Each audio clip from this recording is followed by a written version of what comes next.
నాకు ఎక్కువ నాలెడ్జ్ ఈ విషయంలో లేకపోయినా నాలుగు చూపించినప్పుడు నాకు రావాలనిపించింది. ఎందుకంటే నేను చిన్న ఉన్నప్పుడే ఎస్ఎఫ్ఐలో ఉన్నప్పుడు ఈ ప్రజానాట్య మండలి, జననాట్య మండలి ఇవన్నీ కూడా అప్పట్లో ఫస్ట్లో 80s టీవీలు వచ్చేది. తర్వాత డైరెక్ట్గా ఓపెన్ థియేటర్లలో వీళ్ళు చేయడము, పార్టీ కార్యక్రమాల్లో వీళ్ళంతా పాల్గొనడం చూసి వాళ్ళ ఉత్సాహం చూసి నేను చాలా ఆశ్చర్యపోయేవాడిని. అంటే ఒక కమిట్మెంట్, ఒక మోటివేషన్, ఒక డివోషన్, ఒక డెడికేషన్, ఒక సిన్సియారిటీ, ఆనెస్టీ, ఇంటెగ్రిటీ ఇలాంటివన్నీ ఎక్కడి నుంచి చూస్తున్నాయి వీళ్ళకు. అసలు అన్నోన్ సోర్స్ అంటే దేవుడిని నమ్మే వాళ్ళైతే డివైన్ సోర్స్ అనవచ్చు, నమ్మని వాళ్ళకంతా పక్కకు పెట్టవచ్చు, లేదు వాళ్ళు రకరకాలు ఉంటారు కదా.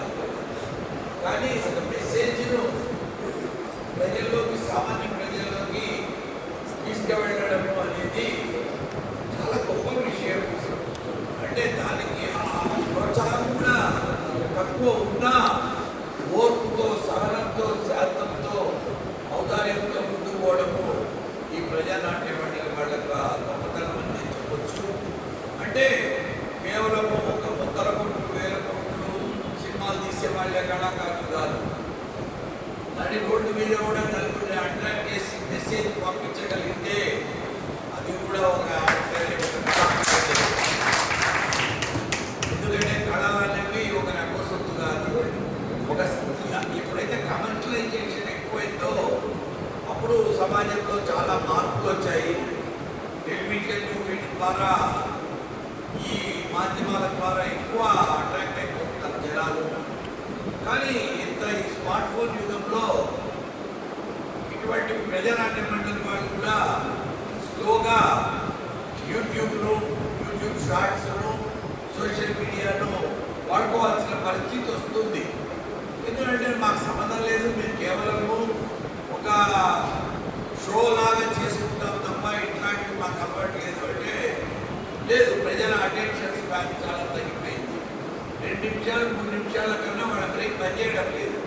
ఆ లోపలనే చిన్న వీడియో పంపిస్తే కూడా మధ్యలో కొట్టి చూస్తాడు, అయిపోతుంది, ఎప్పుడైపోతుందా, ఎంత ఇంట్రెస్ట్ ఉన్నా వాళ్ళకి పోయింది అటెన్షన్ స్పాన్ అంటారు.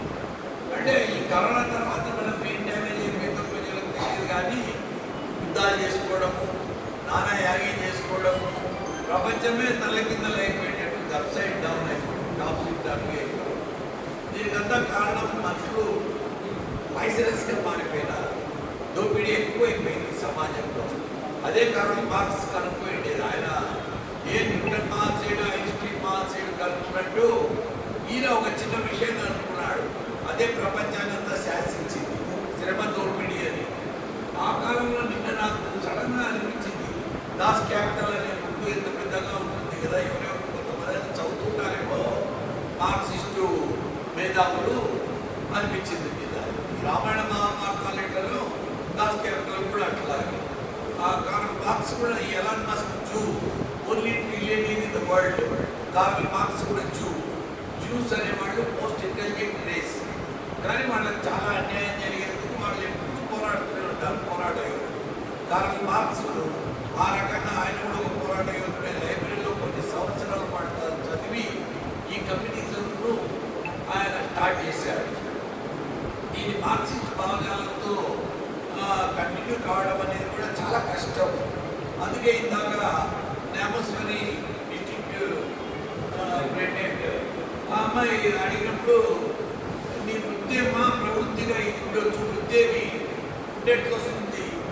కేవలం మార్క్సిస్ట్ భావజాలంతో ప్రజానాట్య మండలి పనిచేసినంత మాత్రాన అన్నం దొరకదు, ఏదో ఒక పని చేసుకోవాలి. అలాగే మీరందరూ కూడా మీ పనులు చేసుకుంటూ ఎక్స్ట్రా కరికులర్ యాక్టివిటీ లాగా ప్రజానాట్య మండలిలో పనిచేయడం అనేది అది మీ తల్లిదండ్రులు చేసుకున్న నేను మీకు అదృష్టము, దేవుడిచ్చిన వరము. అంత ఈజీ కాదు.